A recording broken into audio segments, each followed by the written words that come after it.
irnos. Gloria al Señor, Dios bendiga las visitas que tenemos. Gloria al Señor, son bienvenidos a este lugar. Gloria al Señor. Estamos agradecidos con Dios porque Él ha sido bueno con nosotros.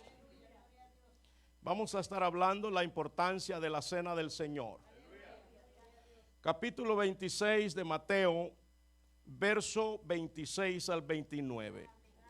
Y la palabra de Dios se lee bajo la unción del Padre, del Hijo y del Espíritu Santo. Y mientras comían, tomó Jesús el pan y lo bendijo y lo partió y dio a sus discípulos y dijo: tomad, comed, esto es mi cuerpo. Y tomando la copa y habiendo dado gracias, les dio diciendo: bebed de ella todos, porque esto es mi sangre del nuevo pacto, que por muchos es derramada para remisión de los pecados.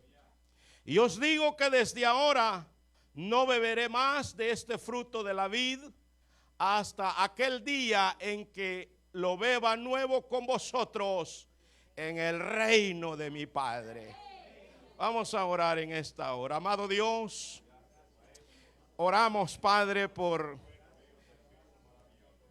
esta palabra que va a ser predicada. Señor, que tú bendigas, Señor, a cada uno de nosotros que estamos aquí reunidos y también aquellos, Señor, que están escuchando a través, Padre, de alguna plataforma digital, Señor.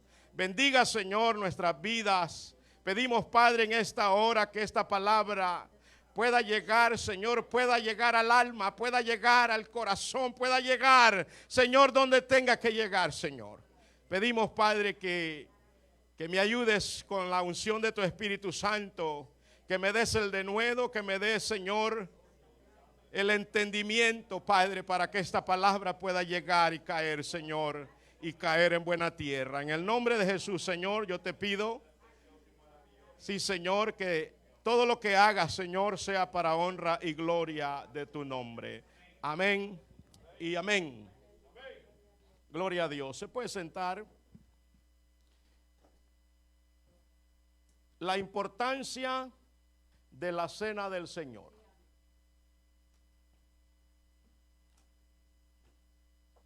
Cuando hablamos de la cena del Señor, esto es una experiencia que nos estremece a todos nosotros, porque es una experiencia que trae un profundo significado y que representa todo ello, hermano, como un sacramento de los cuales fueron instituidos por el Señor Jesucristo.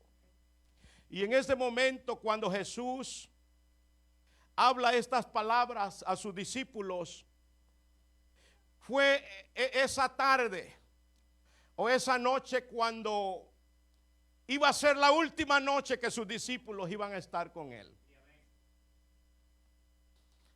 Un momento antes de su muerte, antes de ser arrestado, fue cuando él habló estas palabras y se sentó con sus discípulos a tomar la cena del Señor, celebrando así la Pascua.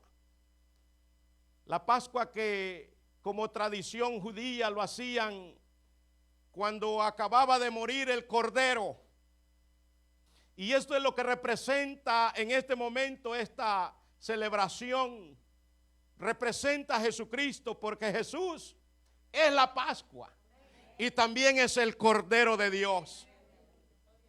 Así que Jesús instituye este sacramento, ya que Él quería dejarles como ejemplo a sus discípulos para que ellos lo celebraran, para que ellos tuvieran como un memorial y no se olvidara del precio que Él iba a pagar por rescatar los pecados de los humanos.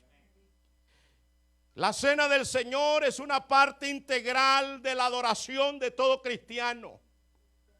En la cena del Señor es cuando nosotros vemos que nos Hermano, esto nos toca el alma a nosotros, porque es un recordatorio de los padecimientos de nuestro Señor. Es algo que nosotros no debemos olvidar, de cómo Él pagó, cómo Él padeció por el precio del pecado del ser humano. Y debemos recordarlo, debemos de mantener ese recuerdo vivo en nuestra mente, que no costamos precio barato, costamos la preciosa sangre derramada de Jesús en la cruz del Calvario. No podemos olvidar lo que nosotros valemos, el costo que se pagó por nuestras almas. Alabado sea el nombre del Señor. Esto de la cena del Señor nos hace recordar la muerte y la resurrección de Cristo. Recordamos su muerte y su resurrección, porque déjeme decirle que Él no quedó en la tumba. Él no está muerto. Él resucitó al tercer día. Él está vivo. Él está vivo y vive en nuestros corazones. Gloria al nombre del Señor. Y aquí vemos que Jesús habla de cómo su cuerpo iba a ser partido. El pan es como un significado, como una tipología de su cuerpo, que iba a ser quebrantado, que iba a ser partido. Y aquí lo vemos cuando el Señor les dice: esto es mi cuerpo, que por vosotros es quebrantado. Mire, hermano, yo cuando veo todo esto, padecimientos del Señor, hermano, fue algo que nosotros en nuestra mente humana no lo pudiéramos captar. Las imágenes que usted ve en alguna película no son ni lo más cercano de lo que Él padeció por nosotros. Dice que ese pan simboliza su cuerpo, el cual sería partido en algunas horas. Su cuerpo fue tan terriblemente flagelado, fue azotado, fue golpeado, fue torturado. Hermano, su rostro quedó irreconocible. Y todo esto por amor a nosotros. Todo esto porque los profetas del Antiguo Testamento habían hablado de que el Mesías iba a padecer y se iba a cumplir en el cuerpo de Jesús. Y todo esto ya estaba profetizado en el Antiguo Testamento. En Isaías lo había profetizado. Dice él: ciertamente llevó él nuestras enfermedades y sufrió nuestros dolores, y nosotros le tuvimos por azotado, por herido de Dios y abatido. Dice: mas él herido fue por nuestras rebeliones. Dice: molido por nuestros pecados. El castigo de vuestra paz fue sobre él, y por su llaga fuimos nosotros curados. Todos nosotros, dice, nos descarriamos como ovejas, cada cual se apartó por su camino, mas Jehová cargó en él el pecado de todos nosotros. Angustiado él, dice, y afligido, no abrió su boca. Dice: como cordero fue llevado al matadero, y como oveja delante de sus trasquiladores, enmudeció y no abrió su boca. Él está hablando de su cuerpo, de ese pan que por vosotros sería desmenuzado, sería golpeado. Y eso es lo que tipifica el pan que él partió en esa tarde. Su cuerpo fue partido, fue flagelado, fue azotado, fue golpeado, fue molido. Oh, bendito sea el nombre del Señor. Y aquí vemos, hermanos, esa noche él como que se estaba despidiendo temporalmente de sus discípulos. Él en esa noche, después de cenar, él sabía que tendría que pasar algo, y él fue al huerto de Getsemaní. Y allá, hermanos, fue donde él fue arrestado. Fue ahí donde sus discípulos fueron dispersados. Ustedes recuerdan aquel que le dijo: iré yo a la muerte contigo, Señor.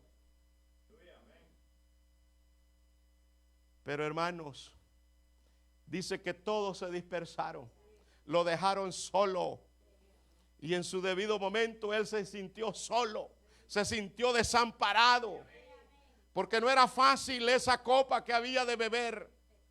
Y es así, hermanos, que volvemos y vemos aquí que sus discípulos, cuando lo vuelven a ver a Jesús, es cuando él ya ha resucitado.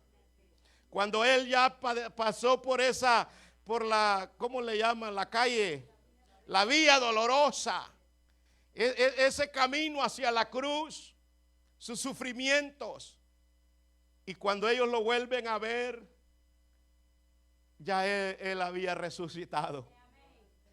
Porque vemos, hermanos, que ellos creyeron que su Señor ya no, ahí quedaba en la tumba. A ellos se les fue, hermanos, la esperanza. Mas cuando llega la noticia a todos sus discípulos, dice que Pedro y otro discípulo, posiblemente era Juan, dice que el otro fue más veloz, hermano. Y llegaron a la tumba y ya no hallaron al maestro, porque él había resucitado.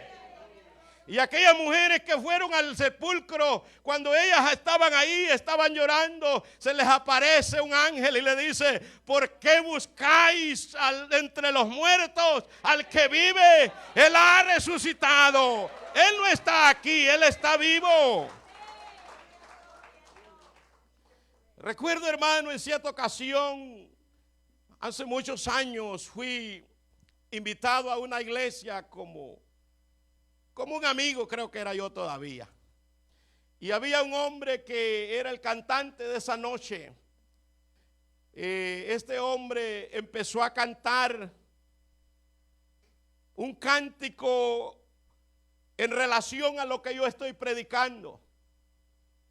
Y él decía en el canto que a Jesús lo pintan ahí en los cuadros con un rostro de dolor. Pero él no, hermano, él ya no está con ese rostro de dolor.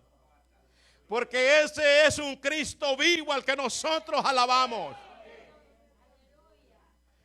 Yo, dice el canto, no creo en un Cristo vencido. Yo creo en un Cristo de rostro alegre.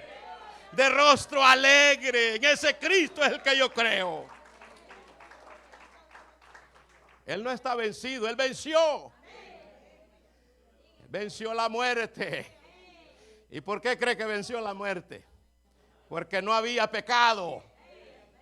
La muerte, al que ha pecado, de ahí no se escapa. Pero él fue 100% Dios y 100% hombre, pero sin pecado. Por eso la muerte no pudo detenerlo. Por eso la palabra dice: ¿dónde está, oh muerte, tu aguijón? Y sepulcro, tu victoria. Y yo sé que todo creyente puede decir eso al final de sus días.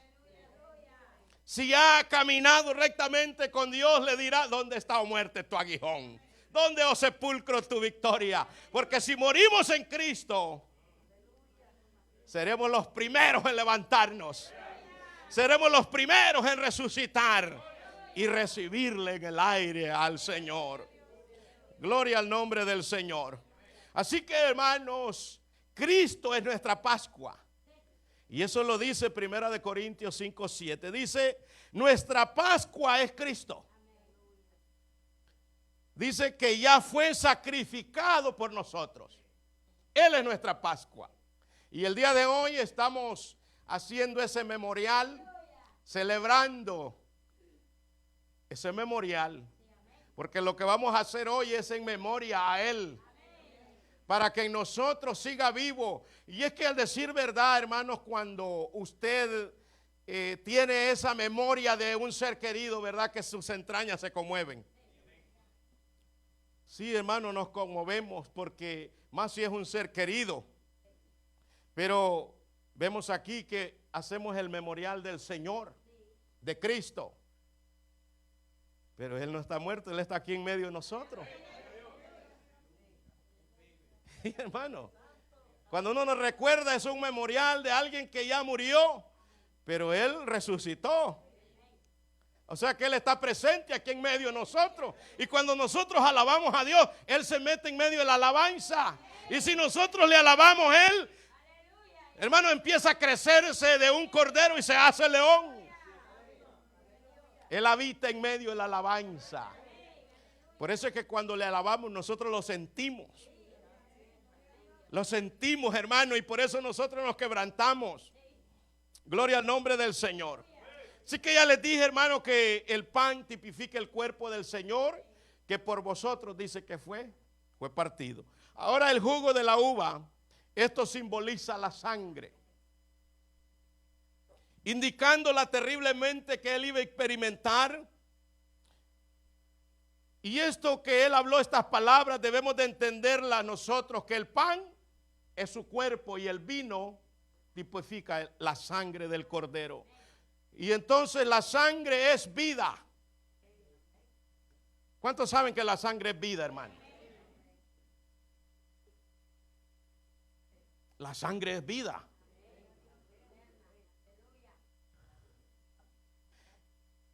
Y para haber perdón de pecados, remisión de pecados, Él tenía que derramar su sangre. Él tenía que entregar su vida para que nosotros que estábamos muertos en delitos y pecados, vivamos por Él. Vivamos para Él.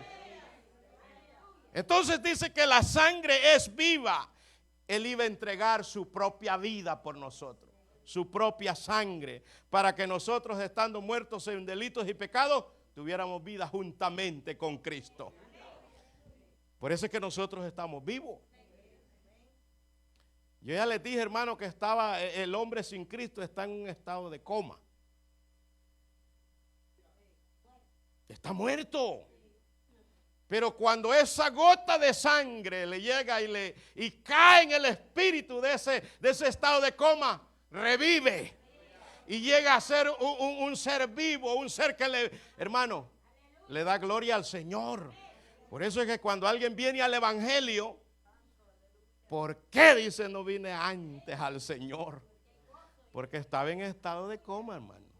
Y en estado de coma, si le dan, come, y si no, o sea, a través de sondas, de guías, no escucha, no, hermano, ese está más de allá que para acá. Pero cuando el Señor llega y revive a ese espíritu, recobramos nueva vida.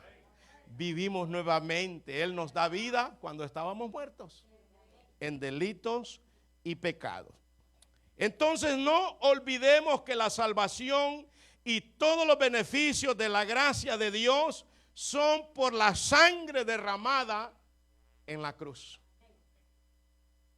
A través de su sangre nosotros recibimos la vida.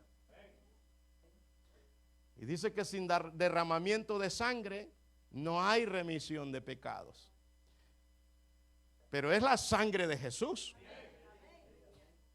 Nosotros podemos dar nuestra sangre ya toda llena de azúcar y nada, hermano.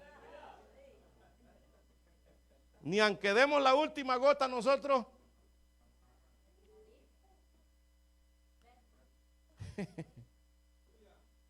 Y es por eso, hermano, que todo lo que hagamos sea para la gloria del Señor. Porque Él se merece la gloria y la honra. Él se merece nuestra alabanza. Yo no sé por qué hay todavía evangélicos que todavía andan escuchando música que no es para adorar al Señor.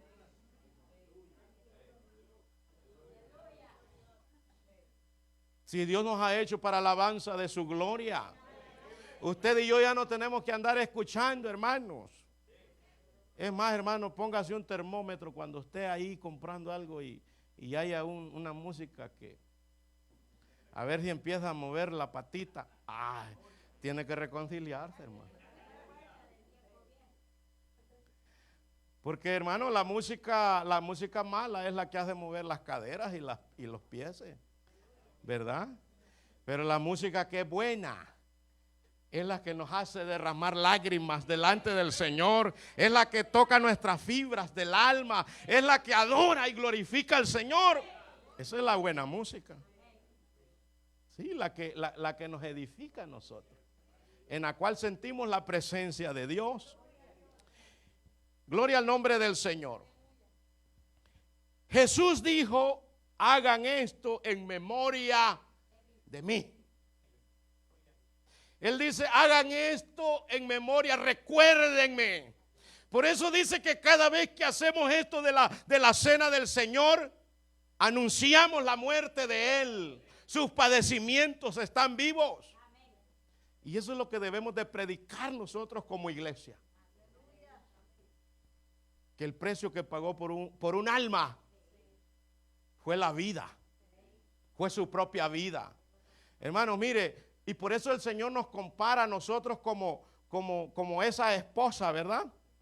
Que Él pagó con su propia vida por su esposa, por la iglesia. ¿Ve? Y el hombre tiene que ser lo mismo. Si algún día llega alguien, hermano, a querer matar a su esposa, usted tiene que dar su vida por ella. Si es que la ama, ¿verdad? Porque Cristo eso fue lo que hizo en la cruz. Imagínense, ¿verdad que no muchos dijeron amén? Es más, hermano, fíjense que yo he recibido enseñanzas en seminarios que yo como pastor tengo que dar la vida por uno de ustedes. Y no importa que sea malía usted, hermano.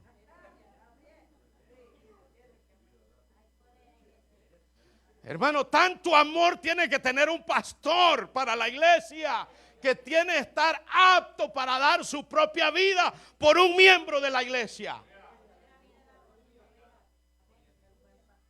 Ese es el buen pastor. No, pero hay pastores que no les importan las ovejas. ¿Ah?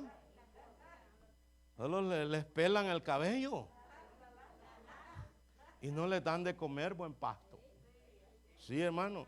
Así es que no se vaya a pasar de vivo usted, va poniéndome a mí en un aprieto. Porque ese sería un buen examen para mí. Pero Jesús es el buen pastor. Él ama a sus ovejas. Y si Él ama a sus ovejas, nosotros tenemos que amar el rebaño que es del Señor. Nosotros solo somos administradores de Él, cuidando su rebaño. Porque un día, hermano, nos pedirá cuenta a nosotros el Señor. Pero a usted también le va a pedir cuenta. A ver cuántas oraciones hizo por su pastor.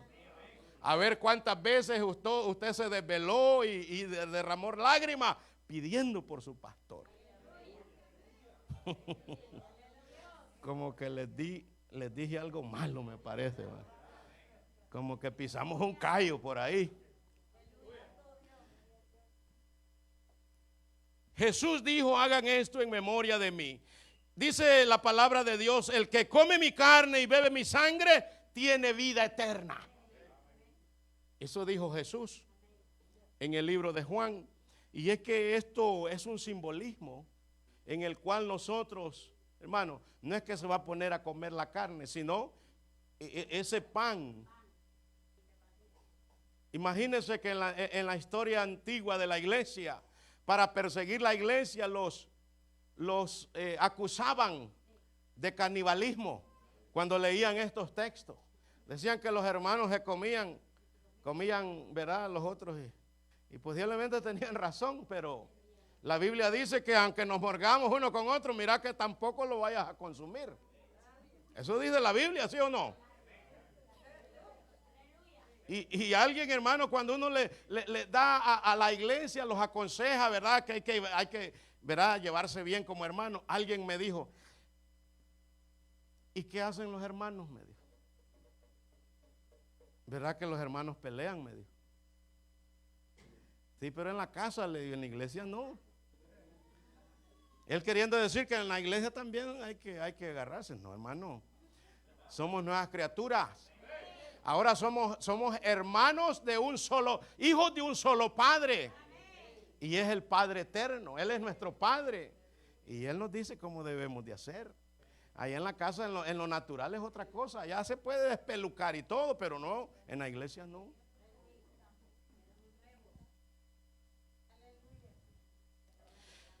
Debemos entender, hermanos, esta ilustración y su significado. Por eso el tema dice la importancia de la cena del Señor. El pan simboliza el cuerpo y el líquido de la uva simboliza la sangre de Cristo. Y aquí vemos que el Señor, Él dice, por lo tanto dice esa sangre, hermano, esa sangre sellaba un nuevo pacto. ¿Sabe que el derramamiento de la sangre de Jesús selló un nuevo pacto? Pero si es un nuevo pacto, había otro pacto. Y usted se acuerda del antiguo pacto que Dios hizo con el pueblo de Israel. La Biblia habla que allá cuando ellos salieron de Egipto, el Señor los llama allá en el monte Sinaí, que Él iba a hacer un pacto con ellos.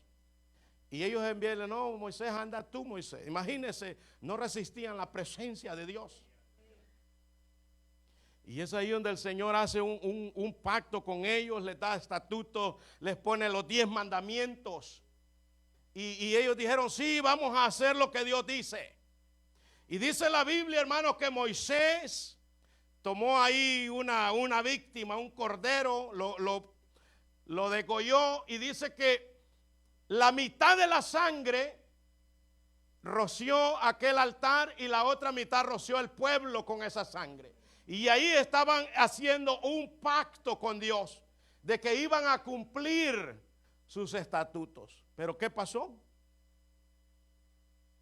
El hombre, Dios no falla, el hombre falló. Y por lo tanto ese pacto se quebró. Y es aquí donde el Señor, mire hermano, el Señor vio que el pueblo le falló y aquel pacto quedó roto. Entonces dijo el Señor, no, tiene que haber un nuevo pacto y este pacto va a ser para toda la humanidad, no solo para el pueblo de Israel. Y aquí Jesús está dando su propia vida, entregando su sangre y sellando un nuevo pacto. Y bendito sea Él porque, hermanos, en ese pacto entramos todos nosotros. Ese pacto y fue sellado con su propia sangre. Así que el nuevo pacto que Jesús hizo, dijo Él, esta es mi sangre. Dijo, del nuevo pacto. Dice que por muchos es derramada.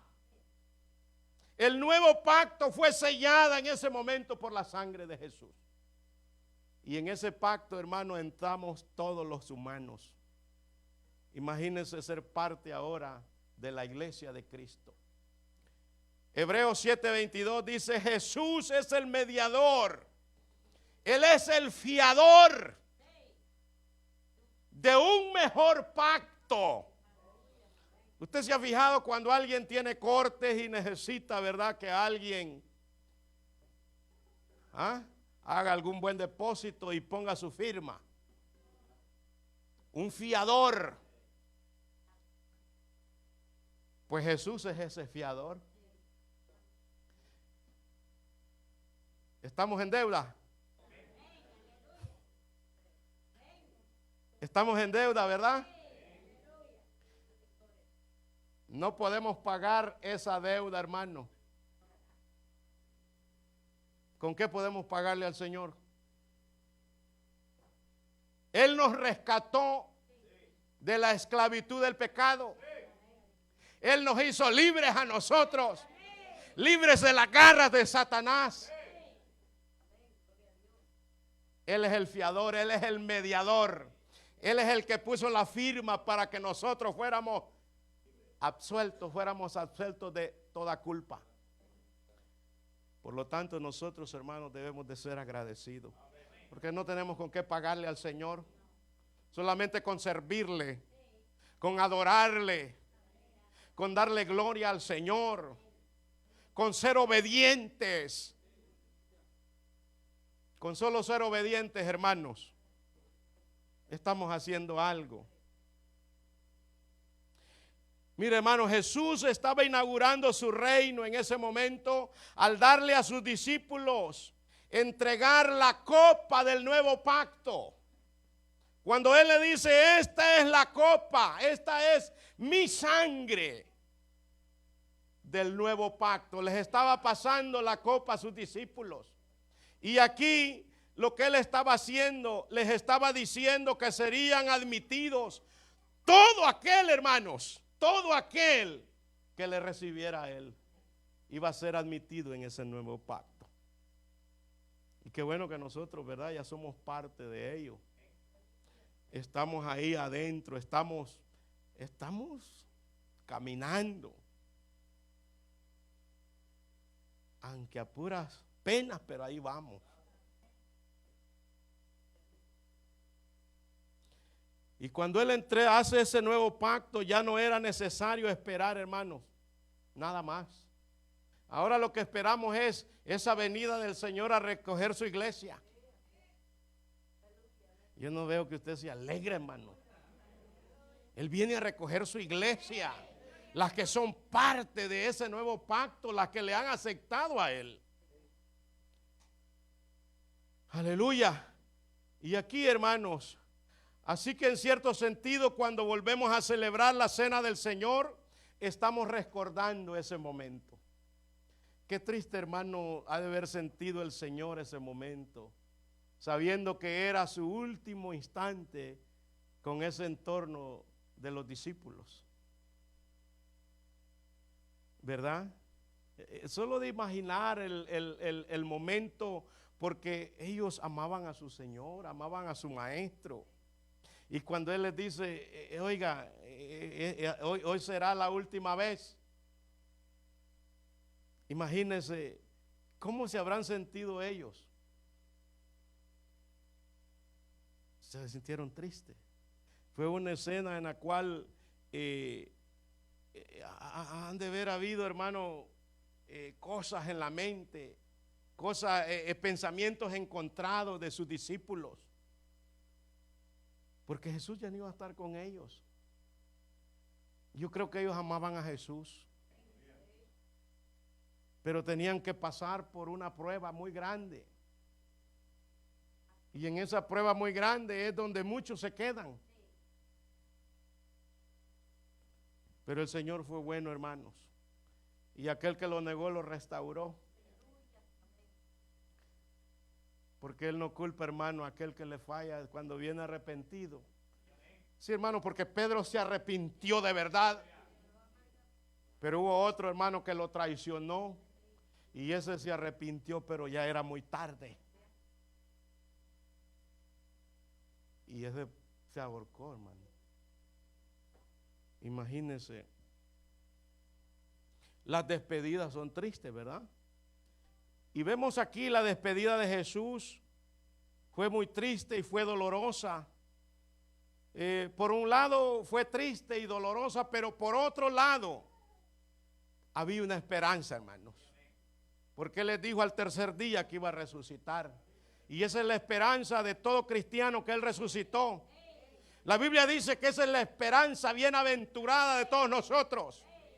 Pablo dijo, si Cristo no fue resucitado, en vano nosotros predicamos. Eso es lo que dice Pablo. Porque todo, hermano, toda religión tiene un profeta, ¿va? Y todos esos mueren.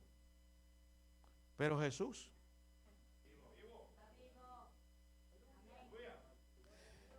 Él es el autor de esta palabra. Y el autor de esta palabra, cuando la leemos, Él está presente. El único autor que está presente cuando se lee la palabra. Gloria sea al nombre del Señor. Quiero, hermanos, que ir culminando, pero para ello yo lo quiero llevar a 1 Corintios, capítulo 11. Porque debemos de entender que esto que se va a hacer es serio.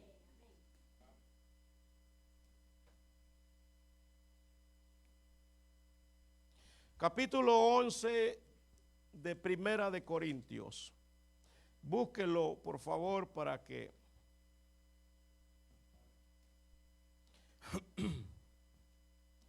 capítulo 11, verso 26. Vamos a leer. Dice la palabra: así pues, todas las veces que comieres este pan y bebieres esta copa, la muerte del Señor anunciáis hasta que Él venga. O sea que esto debemos de hacerlo en memoria hasta que Él venga. Anunciamos, dice, todas las veces que comieses este pan y bebieses esta copa, la muerte del Señor anunciáis hasta que Él venga. Por eso le decía que esto es el memorial que todo cristiano debe recordar hasta la venida del Señor. Hasta que Él venga, porque cuando Él venga ya no va a haber necesidad de recordarle, sino que Él nos va a llevar pero a unas bodas, a una cena, las bodas del Cordero, donde Él dice que va a ser el que va a servir. Hermano, qué privilegio, hermano. Mire, hermano, qué privilegio el que tenemos nosotros. Si somos fieles, si terminamos la carrera. Y yo sé que todo cristiano quiere ver, hermano, eso. Culminar una graduación de esa manera. Cuando participamos en la cena del Señor, demostramos que creemos en el sacrificio que Él hizo en la cruz por nosotros.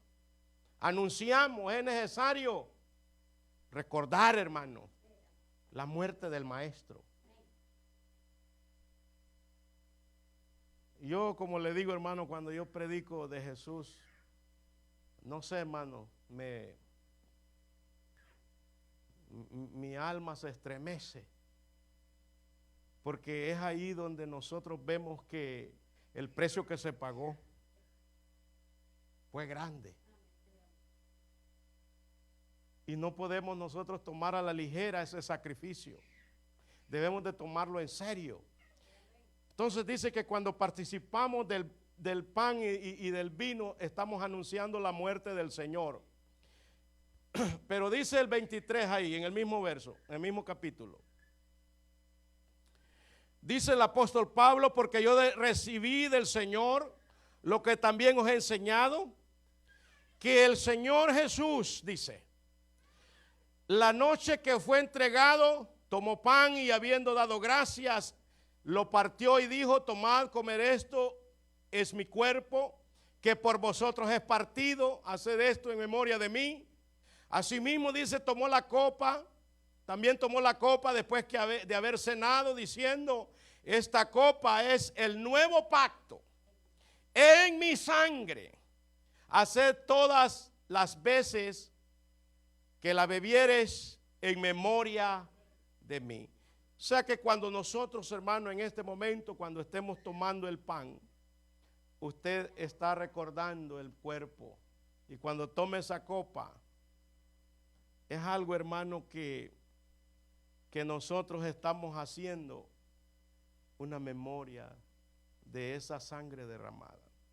Pero quiero, hermano, entrar a algo que tenemos que meditar en lo que esto significa. Lo que es la cena del Señor. Que la cena del Señor debe de ser tomada seriamente. Porque esto no es un juego. Esto no es cualquier cosa que se hace y...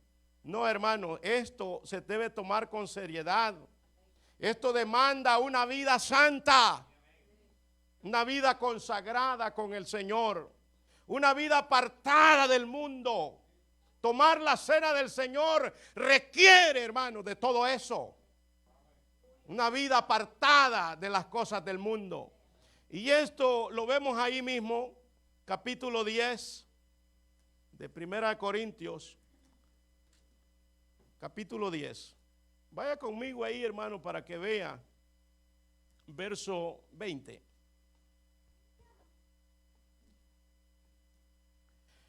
Antes os digo que los gentiles sacrifican a los demonios, los sacrifican, y no a Dios.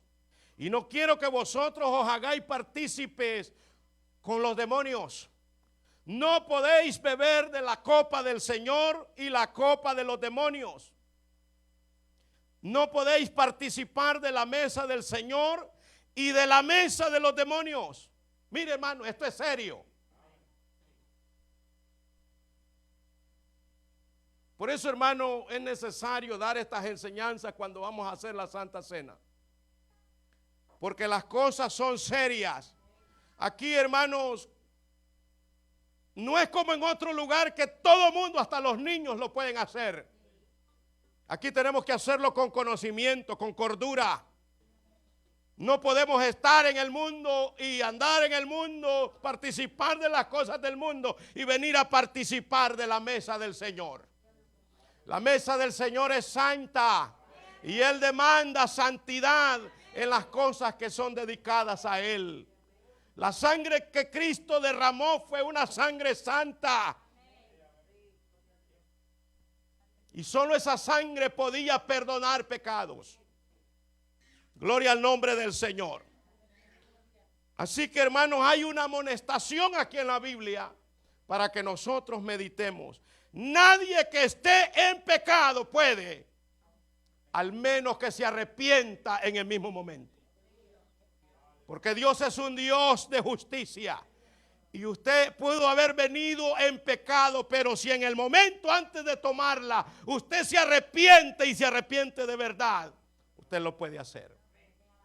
No se le puede cerrar la puerta tampoco. Ahora, nadie en pecado sin arrepentirse lo puede hacer. Y vea lo que dice ahí, hermanos, en el capítulo 11, verso 27. De manera que cualquiera que comiera este pan o bebiera esta copa del Señor, ¿qué dice? Indignamente será culpado del cuerpo y de la sangre del Señor. ¿Se da cuenta que esto es serio, hermanos?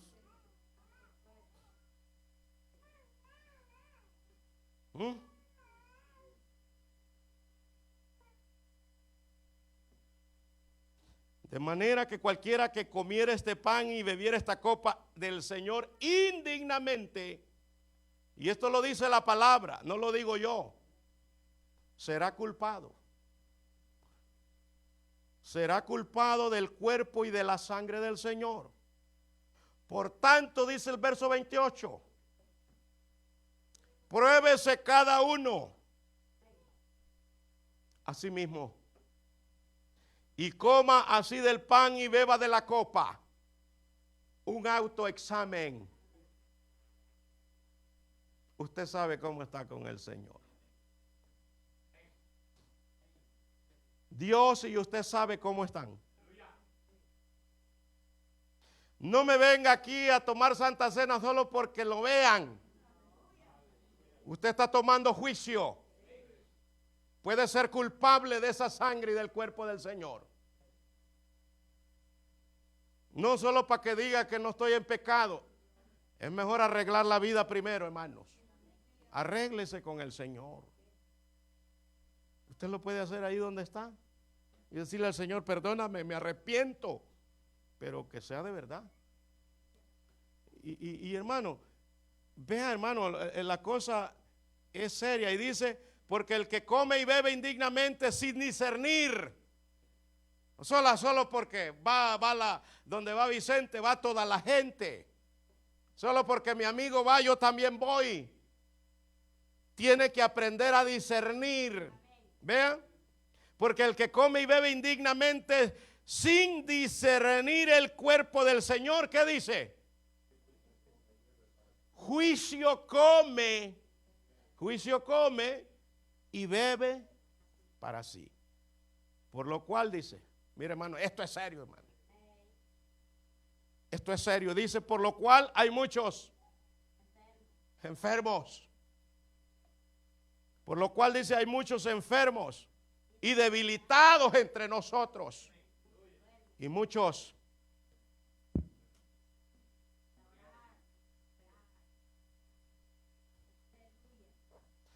hermano, yo creo que este sacramento, lo que es la cena del Señor, es uno de los actos más sagrados para la iglesia, donde nosotros, ya sabe, recordamos la muerte y los padecimientos del Maestro.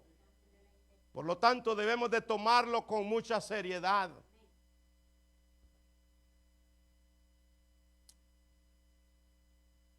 Debemos, hermanos, por lo menos escribir 3 puntos acá. Dice, hermano, por lo tanto, dice, pruébese cada uno. Pruébese. Usted sabe cuántas mentiritas echó esta semana. Usted me pudo decir, sí, yo ayuné. Toda la iglesia estaba en ayuno esta semana. A la iglesia se le convocó a ayunar toda esta semana. Y si usted no lo hizo, Dios lo sabe por qué no lo hizo, hermano. Yo no lo voy a señalar, pero Dios sabe que si lo pudo hacer, el que sabe hacer lo bueno y no lo hace. Por eso, hermano, lo que es, algún día vamos a hablar de lo que es el pecado. Hay pecado de omisión y pecado que, hermano, porque yo puedo decir, yo sé que ir al culto es bueno, ¿verdad? Pero si no voy, ¿qué cree que es? ¿Qué? Hay pecado, ¿ah? Porque dice el que sabe hacer lo bueno. ¿Y entonces? ¿Ah? ¿Qué le puedo decir? Entonces, mire, hermano, pruébese. Mire, hay un verso en, yo creo que es 2 de Corintios, donde dice, examinaos a vosotros mismos, si estáis en la fe. Probaos, dice, a vosotros mismos. Probaos. ¿O no, dice, os conocéis a vosotros mismos? Usted sabe de qué pie coger, hermano.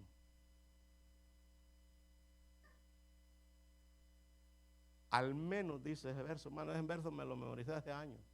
Que ya esté, dice, reprobado. Examinaos a vosotros mismos. Porque, hermano, cada uno debe de probarse. Y como le dije, hoy usted puede ponerse a cuentas con el Señor. Porque, hermano, dice Salomón en los proverbios, que no hay hombre que no peque. Y si dice la Biblia que no hay hombre que no peque, todos pecamos. Pero dice Juan, hijitos, si habéis cometido pecado, dice, abogado, hay un mediador. Abogado tenemos para con el Padre, a Jesucristo, dice, el justo. Y dice que vengamos al Señor confesando nuestros pecados. Así que, hermano, uno se puede poner a cuenta a la hora que usted, ¿verdad? Entonces aquí, hermano, esto requiere 3 cosas. Estar en plena comunión, estar en unidad con Dios y con los hermanos. No dicen amén, pero hay que estar en unión con los hermanos. Hay que estar unidos con los hermanos. Si usted, alguien dice que ama a Dios y aborrece a su hermano, el tal es mentiroso. Si no ama a su hermano que ve, ¿cómo va a amar a Dios que no lo ve? Así es que si usted tiene algún con su hermano, hoy se puede cruzar de lado y ir allá a pedir perdón. No después del acto, antes. Porque el Señor ni la ofrenda recibe si no lo hace antes. Alabado sea el nombre del Señor. Estar en plena comunión, unidad con Dios y en unidad con los hermanos. Valorar la importancia de lo que es este sacramento. O sea, tener el pleno conocimiento de lo que estamos haciendo. Así como los hermanos que se bautizaron el día de hoy, ¿verdad? Hermanos ya con pleno conocimiento que lo que están haciendo es algo también serio, ¿verdad? Tener un pleno conocimiento y lo que esto significa, valorar este principio de lo que es la cena del Señor, valorar lo que se pagó, el precio que se pagó en la cruz por nosotros, por nuestra salvación. Y número 3, examinémonos a nosotros mismos. Examinarse a vosotros mismos. Solo tú y Dios saben cómo están. ¿Verdad? Si estamos completamente limpios o hay que limpiar en este momento algo. Gloria al Señor. El tomar la Santa Cena, hermano, es el privilegio más grande que puede tener un cristiano. Algunas iglesias lo hacen cada fin de semana, otros lo hacen cada mes. Yo tengo algunos amigos pastores que todos los fines de semana lo hacen. Otros lo hacen cada mes. Nosotros hemos decidido hacerlo por lo menos 2, 3 veces al año. Porque también, hermanos, no podemos caer en una monotonía. Porque creo, hermano, que le vamos a perder el sabor a esto. Porque ya después la tomamos, ya. No, debemos de saber lo que estamos haciendo. Tener un tiempo, hermanos, como lo hicimos hoy. Una semana en el cual espiritualmente nos preparamos. No para que hemos hecho cosas malas, sino para estar más consagrados al Señor. Y así es que, hermano, es un privilegio grande que debe tener el creyente. Primeramente, hermano, ser bautizado y luego tomar la Santa Cena. Entonces, esto, hermano, para todo creyente, lo que es la Cena del Señor, debe de ser algo que debe de disfrutar porque es una bendición que el Señor le permite ser parte de ello. Así que póngase de pie, hermano. Vamos a proseguir. Gloria al Señor. Y yo en esta hora, hermano, antes de